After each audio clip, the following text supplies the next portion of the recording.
Hey, good Yeah. morning, and thank you for joining us. This is Phil with the Guided Growth Syndicate, and I am here to talk to Will Self. He is a subject matter expert on AI and chatbots.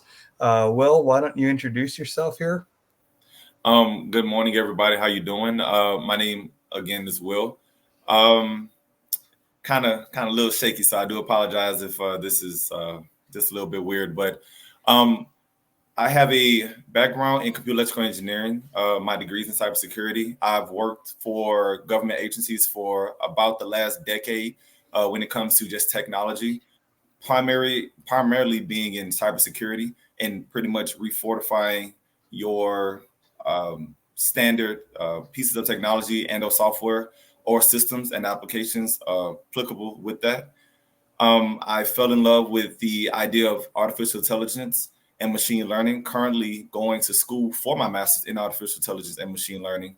Um, I really want to educate those around me about artificial intelligence. The biggest thing is, with technology growing as fast as it is, people are becoming more and more wary to utilize it because they feel like if I give it so much, it's going to start taking it away from me. So I want to kind of bridge that gap as best I can.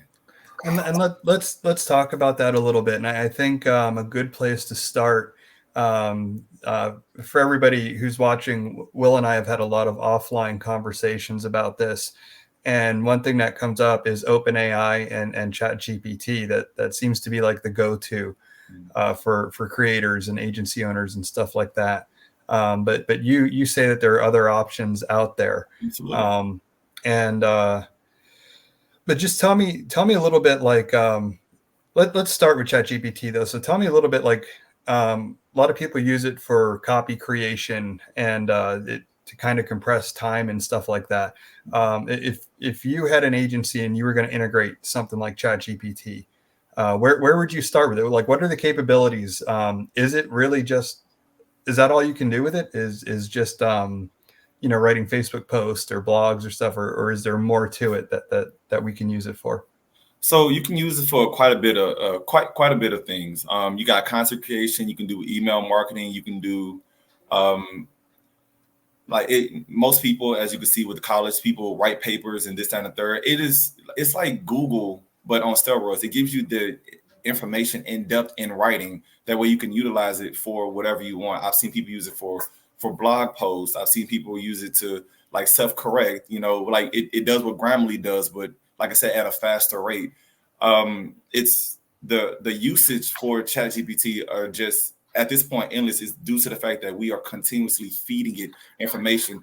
It makes new tabs based off the questions that we give it and based off the information that we feed it. So it continues to grow at a rapid pace. So at this point right now, ChatGPT is going to be endless, and it's also trying to compete with the other alternatives. So at some point in time, I'm pretty sure it's going to come out with, hey, I can make pictures for you now. I can do automated videos for you now. I can do, Mhm. I can set phone calls and this and the third, So things that like one thing that you said that's really interesting to me, and full disclosure, guys, I use ChatGPT all the time, and it's really a time saver for me. I've spent a lot of time with it, teaching it my brand voice and how I like to communicate, and so I've fed it a lot of data. So when I have to write new content, I'll feed it something and I'll say, give me something based on this, and when it spits it out, it's really just my job almost becomes an editor. Like I'm not a creator anymore. Now I'm just editing it to kind of clean up the rough edges and really give it that human feel. But one thing I never thought about using it before you just said so uh, was as a grammar check, and it can actually do that. So you can throw stuff in there and it will make sure everything is grammatically correct. yeah. So long as you use That's the proper prompts, yes, you can, and also you can also give it a tone. That is one of those big things that kind of helps keep that human feel with it. You can say, hey, make this professional, make this dynamic, make this more caring, supportive, motivating, and people use these prompts to get that to get the outcome that they wish. So yeah. and that's true. I mean, that's one of the reasons when I said I fed it my brand voice, that's exactly what I did. I gave it a lot of content that I wrote myself, and I told it like, like just look at the feel, look at how I communicate with people because I like to communicate very informally. I'm not a big, I write words like gonna, Gonna, instead of going to. It's just it gives you more of that friendly feel, when Yeah. you read stuff, and more of a conversational tone. Anything I write is meant to come across that way, and and I usually have a certain mood to it and stuff like that. So feeding it my brand voice kind of gives it all of that, but it took me a while, to get it to where it needed to be, because I had to feed it a lot of content till it kind of nailed it down.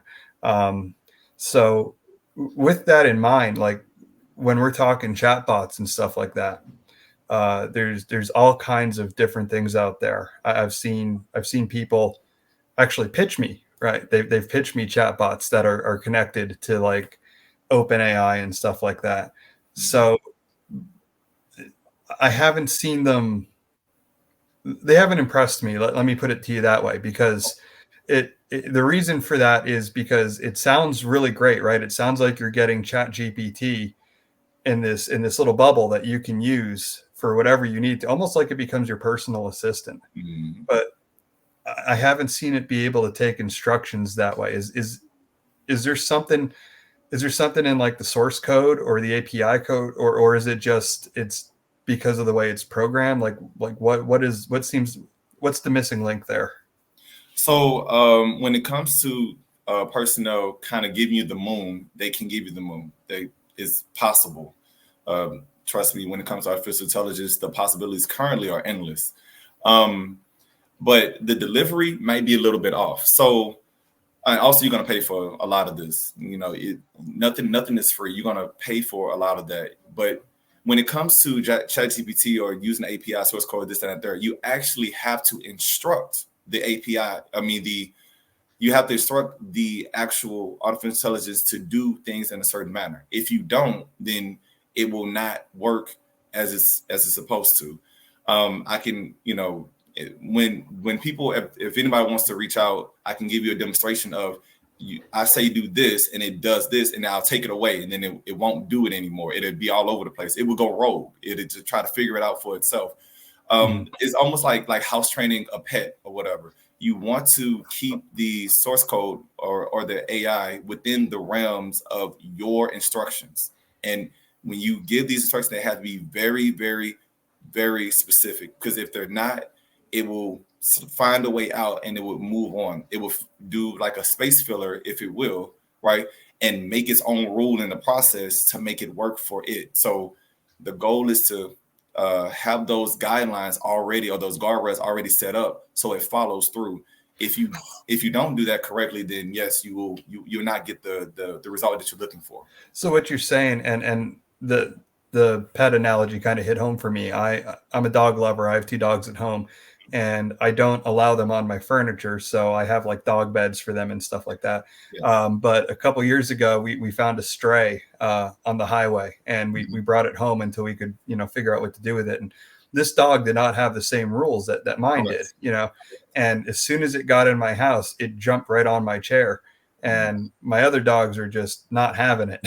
And, but that kind of leads to what you were talking about. So Yeah. these people promising all this stuff, right? If your bot is not trained properly within the confines of what you want it to do, Then it will not be well behaved. It will not listen to the prompts that you want it to and stuff like that. So you're not going to get the end result that you want. And since we're talking about this, most people, when they want bots, they want 2 things out of it. They want an appointment setter, or they want it to be like a smart bot. And there is a difference. And if you can elaborate a little bit on that, because I think, and myself included, until I start talking to you, I was thinking like if I needed a setter bot, this thing had to be smart. It had to have a human to human like conversation, but that's not necessarily the case. So if you can help us out and kind of explain the difference between a smart bot and a point click setter bot, that would be great. So the point click bots, they're smart, but they're not really smart. What they do is it gets you from point A to point B, or point A to point Z, in a quickly, very efficient timely manner, while still grabbing the information that is needed for the agency owner to provide further assistance to you. So it will take you from the start line, it will take you to the finish line with no left or right limits. So if you ever looked at if you ever played like one of those old school games where it's like, you walk into a room, you got like A, B, and C, or you have like step 1, step 2, step 3, it's like go left, go right. Well, once you go left, you can never go back right. You can never get those menu items again. You go left and you enter another room. It's like there's a treasure box. What do? Open the treasure box or walk away from it. If you walk away from it, you will never go back to that. So the goal is to just continuously keep you moving through until you make it to the end result, which is the finish line. So that is what a point to click. They're not smart. They just get the job done. So if you say it's essentially an interactive funnel. It is an interactive funnel. Yes, sir. Okay. Yes, sir. That makes a lot of sense. So you have your prospect, and you have this setterbot, and it's operating on instructions that are obviously pre-programmed in there. And then it depending on what the prospect says, yes or no, it's going to go down this logic tree, and it's just going to kind of keep shrinking until you get the end result, which is capturing their information. Yes, sir. So that's exactly what it is. You actually said it way better than me. Well, thank you. When you're saying that, so we captured the information now, and I guess this is where people get hung up between point click and smart bots, because when we're thinking of a setter bot, like in my experience, before I became an agency owner, I did a lot of sales closing, and like we had appointment setters, right? And appointment setters, they're qualifying people, and that's what our funnel's doing. So it's qualifying people. But after they qualify, and they're like, hey man, you qualify, and I'd love to, get you on a schedule and whatever with my closer, right? So now they make the appointment, and I get an email, and it's like, hey, you got an appointment with so and so at 6 p.m. So that's where I think people think you need a smart bot. So the setter bot, it can do that. It can actually put somebody on my schedule. Yeah. So if you structure it correctly, yes, it's like I say, it's an interactive funnel. And if your end goal is to say, hey, I need you to get to this link, then yes, we can run you all the way down. We can ask all the primary questions that need to be asked, like such as your budget, challenges, goals. Have you ever worked with this? Are you the primary person that makes all the decisions? We can ask all those, those strong questions, and that's all. I'm sorry, that's all customizable. That's all customizable. Okay. Everything I've said is 1,000% customizable. If you don't have those questions in mind, I'm able to scale as many questions as possible through that. If you don't want to do 10, you want to do 5, we can do that. If you want to do 30, we can do that.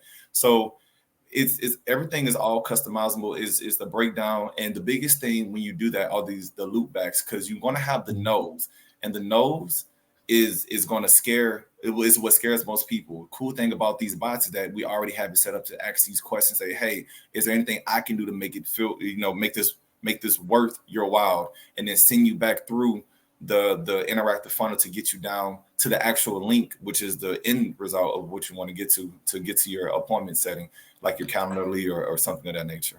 So now, would there be a way, let's say me as an agency owner, and I have a couple closers under me, is there a way that my smart bot, if you were to come to my website and go down this funnel, or I said smart bot, we're talking about the setter here. So right. If you came to my website and you were talking to my setter bot, and you went down that funnel, and it ultimately led to you scheduling an appointment, does it have to be just with one closer, or can it be like a round robin thing where like it's going to schedule on my calendar, and then maybe the next guy comes and they're going to schedule on my closer's calendar? You know what I'm saying?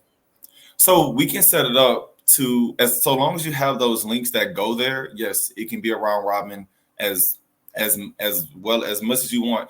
I always recommend when you do multiple links like that, you say, hey, this link goes here, this link goes here, to kind of help you, to kind of help not thin you out so much, because once these bots are moving and grooving, they work 24 hours, 7 days a week, no sleep. So you might get somebody at night that's like, I can do it on the same day or whatnot. So that the deconfliction comes with you because like I said, you still have to have human interaction, which you be the human. You have to do the deconflictions, and if you have more than one, then yes, we can always set up a round robin style to say, hey, you take this number, right? My calendar is full, and you take this many, my calendar is full, things of that nature. So and that just this is just the way my mind works. So if I had let's say I had two closers under me, and so and myself, so we got three people that can do sales closing here, and let's say that my first employee, he's a superstar. Let's say I'm average and my other guy is new. Mm-hmm. Okay, so different skill levels. With the round robin, can we weight that? Like put a so that it's going to look at the calendars and it's going to go, hey, I want to fill the rock star first, and then the other guy, and then finally to the new guy. Is that a feature, or are we now looking more for like smart stuff there? And you're looking more into smart stuff for that. It doesn't. So when you do the point click, it's literally just to get you to where you want to go. If you want your rock star to be the rock star, then he's going to be option number one. You can probably put him as like, this is your best option. And then you can put this person as your second best or your third best. But it's not gonna say, hey, this person is better based off this. No, it's however you want to be set up. That is your point click. That is what it's gonna do. So could you do percentages though, and then be like, okay, so I want my rock star to get like 60% of the appointments. I want my average guy to get 25% of the appointments, and I want the new guy to get whatever's left. Could you do that? So at this moment, I can't really give you that answer because, like I said, percentages, and you're dealing with you're asking more of the human aspect of it now. Okay. So I can't really say that. Because once it goes live, it's just working. That's all it does. It doesn't go in between saying this person is the best and this person is your worst choice. It's saying, hey, this is what I am told to do. These are the three people that I said to talk to. Whoever you get to first is who you get to first. That is not up to me to decide. That is up to the consumer and the client to decide. If that makes any sense. Right. No, it does. So, so now, we've kind of covered the point click setterbot. Tell me a little bit about the smartbot and where the advantage, we know why we would use a setter. What would be the advantage of the smartbot then? So the smartbot is pretty much your talk through of your website, right? It will go in and pretty much answer all the questions that you may have. Like, what do you do? What services do you have? Give me your contact information, this, that, and the third. There's a small downside with that though. Because it's just you interacting, it's not going to capture too much information. It's not going to, you can capture the information by way of transcripts, but it's not going to capture those key information such as your name, your number, this, that, and the third, because it's pretty much like being on the phone with customer service. It's just saying, hey, I just need assistance to getting here or going left or right. Tell me a little bit more about you. And then it puts the control, it takes control from the actual bot and puts it back into the hands of the actual client. I was, when you mentioned customer service, I kind of had I sort of laughed a little bit there because that's exactly the thought that was going on in my head. And one thing that occurred to me, that depending on the business that you're on, you get a lot of frequently asked questions that are often the same. And I suppose too, like if you were selling something, if you're doing home improvement or something like that, that's the kind of thing where people have a lot of questions before they want to buy. And even car dealerships, like nobody wants to go to a car dealership and talk to a sales guy because they know they're going to be pitched.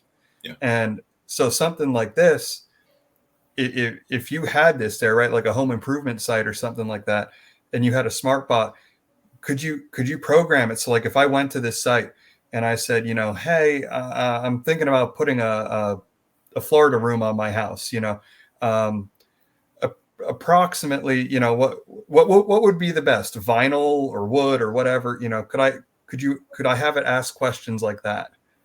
Yeah, so yes, you can ask the question like that, and based off your site. So if you have vinyl or wood or whatnot, or something in the background of if you have something on your site that I can I can take from your site. I can scrape it. I'm going to web scrape your site to get that information. It will automatically populate saying, hey, this is what we recommend, blah, blah, blah, this and the third. It will give you like a nice little long blurb about what works for you.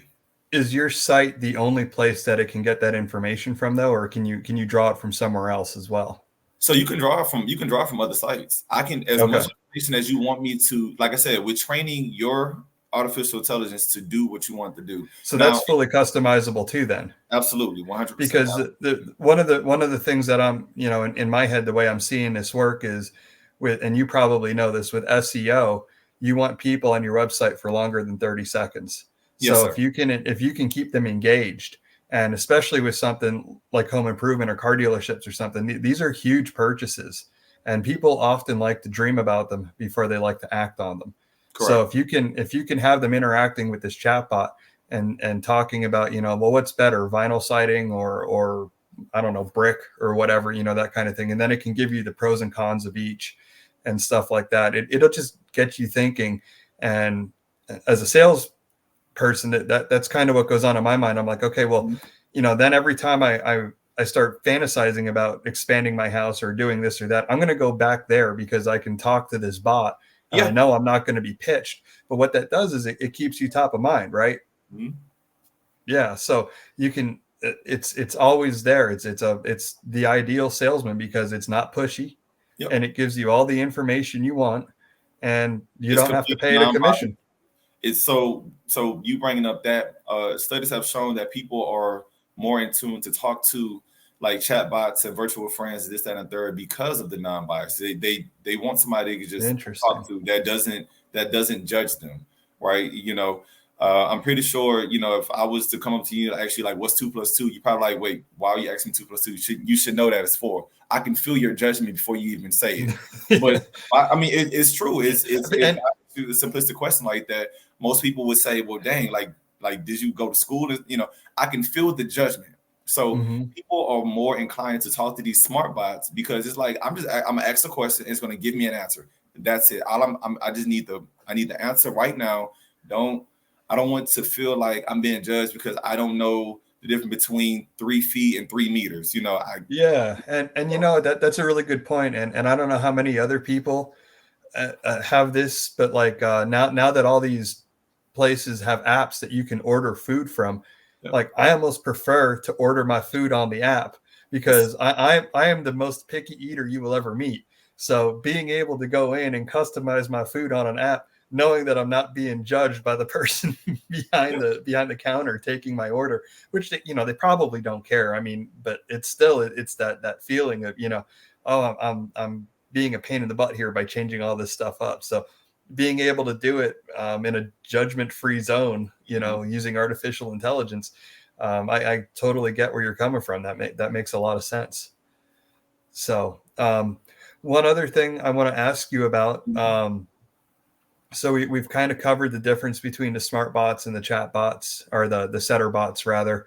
We talked a little bit about ChatGPT and some of the uses for it. One thing that I'm kind of concerned about, though, is how do you know, like, I mean, we're talking about this and we've been going back and forth on this for a while offline and stuff like that. And I can tell you, and you've probably seen it too, based on our conversations and the things that we've been Googling while we've been talking, just on Facebook alone, there's all kinds of advertisements for people selling chat bots and different artificial intelligence programs and stuff like that. And one thing that always makes me kind of nervous is how can you tell, right? How can you tell who's reputable and who's not? So, and what I mean by that is if I was interested in getting one, like how do I shop around for that? How do I make sure that I'm getting what I'm paying for here? So that's a loaded question. It's really hard. It's really hard to shop around and figure out without actually utilizing it. I'm going to say that now because the AI, the chatbots, this automation thing is still fresh. It's still brand new. It's still new. ChatGPT only came out a few years ago, and people are still trying to wrap their heads completely around it. And then personnel is like, yo, I can do this and I can do that. but they're still working the kinks out of it too. And then big businesses are actually fighting back against it because people are seeing that some of the stuff is coming off as spammy. So when you are in the marketplace to shop around, there's no real answer other than to try it. I can't say anything else but to try it. You would have to go in and try it. You can read about it, and you can read about it. You can read reviews. You can Google it. But that's pretty much the only thing that you can go for. But if it sounds too good to be true, just it might just might be. So one thing that sort of helped me, not necessarily with AI, I haven't really until recently been in the market for, but in general with things that I'm unfamiliar with, that I don't quite understand or don't have a grasp of, I tend to look for that human connection. And I think if in a situation like this, yes, we're talking about AI, but somebody is programming that AI, somebody is building that chatbot, and that's where I think you can you can discern the difference between whether it's a good product or not. It's how you connect on a human level with the person that you're dealing with, the man behind the curtain, if you will. And I think I'm sorry. No, go please. No, I was going to say I strongly agree with the organic approach. I mean, anybody can go out there and pump hundreds and thousands of dollars into advertisement, right? Mm-hmm. But when I get to that, that last little click, who am I talking with? Who am I actually going to speak with? Am I speaking to someone who doesn't really know your brand and your business and know your voice, or am I speaking to the person that actually is doing the work and can prove to me and provide, not just hip pocket training, but actual contextual information that helps me make the best decision for me. And that's what I believe that I provide. Sure. I like to do this. I want to help people. I don't want you to be in the dark. I don't want you to pay extra for integration features and things of that nature. I want to give you everything that you need to help you pursue that American dream, to make that, to make your goal an actual reality. The last thing I want to do is give someone a hard time because we're already going through hard times. I don't want to be another burden, if you will. So that's a really good point. I mean, it does, it comes down to, you're either a client or you're a number. Mm-hmm. And you want people, and even that with client, I really sometimes even hesitate to use that word. I prefer to think of things more as partnerships. Yeah. Because, even though somebody's paying you, you still have a vested interest in them doing well, So I tend to look at it that way. And I think that's the best thing to do when you're trying to navigate unfamiliar territory. You want to have a partner, you want to have an ally. Mm-hmm. And that really is probably going to be the biggest difference between whether you're getting a good product or a bad product, because that person, if they're your partner, they're going to listen to you, and they're going to move heaven and earth to give you exactly what you want and what they promised. Mm-hmm. So guys, listen, we're almost out of time here. I want to let you know that we're coming back Tuesday, Wednesday, Thursday, and Friday, and we're going to be live here at 6 p.m. Eastern time for the rest of the week. This is pretty early today, but we're coming back later in the week at later times so that we can continue this discussion. For those that are interested, we dropped a link to a landing page. We have one of our chatbots on there that you can play with and kind of see what we were talking about. And we didn't really get into it. We'll probably talk a little bit about it more tomorrow, but that is our hybrid bot. And that is a sort of combination of the setterbot and the smartbot. And we do have a couple minutes left here. We have about 1 minute left. So, Will, if you can, real quick, just give us a quick rundown of what a hybrid bot is compared to the smart and the setter. So in short, the hybrid is a combination of the smartbot and the point-click bot.